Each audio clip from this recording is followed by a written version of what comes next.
بسم اللہ الرحمن الرحیم۔ سوال اور جواب کے بارے میں امام علی علیہ السلام کی بتائی ہوئی قیمتی باتیں۔ شائستہ طریقے سے سوال و خطاب کرو تاکہ شائستہ جواب سنو۔ جو شخص جواب میں جلدی کرتا ہے وہ صحیح راستہ نہیں پا سکتا۔ صحیح جواب بلند مرتبہ ہونے کی دلیل ہے۔ جو غلط طریقہ سے خطاب کرے گا وہ غلط جواب پائے گا۔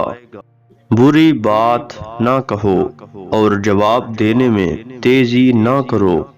سوال کو برا نہ بناؤ کہ برا جواب تمہیں بے چین کرے گا۔ حاضر جواب وہ ہے جو غصہ نہیں ہوتا ہے۔ جو سوال کرتا ہے وہ فائدہ اٹھاتا ہے۔ جو شائستہ سوال کرتا ہے وہ جان جاتا ہے۔ جو بچپنے میں سوال کرتا ہے وہ بڑا ہو کر جواب دیتا ہے۔